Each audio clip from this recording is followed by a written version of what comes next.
Escuela de Verano de Creatubers. Esta serie de vídeos que voy a ir subiendo martes y jueves a las 8 de la tarde, hora peninsular española, son pequeñas píldoras informativas para comprender conceptos básicos de la realización audiovisual. Y quiero comenzar con esta serie de vídeos en el mes de agosto de 2020 con pequeños vídeos informativos sobre cómo funciona tu cámara de vídeo y qué parámetros son los que tenemos que tener en cuenta a la hora de utilizarla. Me gustaría que esto se fuera repitiendo en el futuro, en futuros veranos, si todo sale bien, así que espero que me des tu apoyo. Este primer vídeo, este primer pequeño vídeo que vamos a hacer de la escuela de verano, va a tratar sobre la distancia focal. La distancia focal o longitud focal es la distancia que tenemos entre el centro óptico del objetivo y el plano focal. El centro óptico es el punto donde convergen los rayos de luz que entran en el objetivo de tu cámara, de forma que luego lo que hace es invertir estos rayos de luz hasta que se proyecten en el plano focal. El plano focal ya sería el sensor de tu cámara, por ejemplo, o la película fotográfica si estás utilizando una cámara fotográfica, o el celuloide en el caso de que estemos hablando de una cámara de cine tradicional. La distancia que hay entre el centro óptico y el plano focal se denomina distancia focal y se mide en milímetros. Tenemos objetivos que tienen distancia focal fija o variable, es lo que llamamos los objetivos de zoom, es decir, que permiten variar la distancia focal para aplicar el zoom in o zoom out para alejarnos o acercarnos más al término que estemos fotografiando o grabando. Hay un juego, una herramienta, un pequeño juego, una cosa muy pequeñita, que es una herramienta muy útil y muy didáctica para entender lo que es la distancia focal. Es una herramienta que desarrolló un amigo mío hace ya algunos años, se llama Álvaro Santamaría. Muchas gracias, Álvaro. Y sirve muy bien para ilustrar cómo funciona la distancia focal y cómo podemos jugar con ella para aplicar ese efecto vértigo.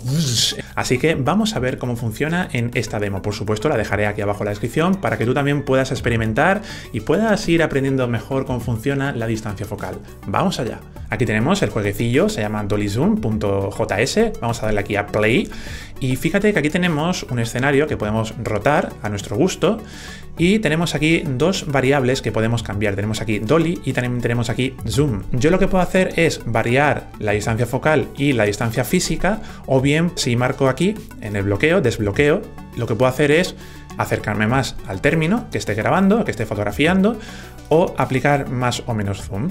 Fíjate que aquí tenemos el campo que está abarcando el objetivo. Fíjate que si yo lo roto, va variando. Vamos a resetearlo, vamos a dejarlo así. Y fíjate que aquí tenemos la distancia focal, por defecto, de 35 milímetros y 10 metros de distancia física. Si variamos la distancia focal y movemos también la cámara, lo que podemos hacer es provocar este efecto vértigo. Fíjate, se cierra el campo que abarca la cámara y también se aleja la cámara.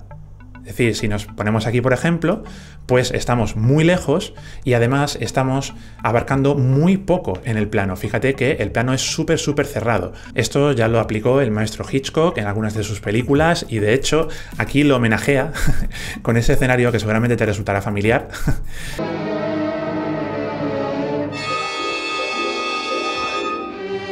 Y fíjate que si me voy alejando y aumentando el zoom, tenemos esa impresión de que está todo mucho más presionado. Fíjate que aquí tenemos una distancia focal de 280 milímetros y una distancia de 80 metros. Entonces, todo va a parecer mucho mayor, como mucho más aplastado. Si queremos, por ejemplo, grabar a una persona que está muy lejos y teniendo también en cuenta los elementos que tenemos en primer plano, pues puede ser muy interesante utilizar este tipo de distancias focales porque va a mostrar todo lo que tenemos en el plano y además lo va a mostrar todo muy presionado. Esto ya depende un poco de tu creatividad, pero esto se consigue variando la distancia focal, por un lado. Fíjate que aquí incrementamos o disminuimos el zoom y también variando la posición de la cámara en el campo que estemos grabando.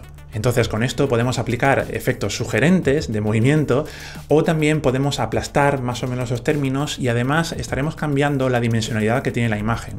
De forma que si yo, por ejemplo, me coloco muy cerca de un objetivo que tiene una distancia focal muy corta, pues cuando yo me acerque o cuando yo mueva las manos, por ejemplo, se va a deformar mucho más que si yo tuviera la cámara más lejos y tuviera una distancia focal más larga. Así que nada más, esto ha sido todo por este vídeo, este pequeño vídeo, esta pequeña píldora informativa sobre cómo podemos trabajar la distancia focal de nuestras cámaras, y nos vemos en el siguiente vídeo. Así que si te ha gustado, déjame un like, agítalo por las redes sociales y suscríbete también aquí tienes el botón para aprender mucho más sobre creatividad audiovisual en estas píldoras de la escuela de verano y mucho más en Creatubes. Así que nos vemos en el próximo vídeo. ¡Hasta luego!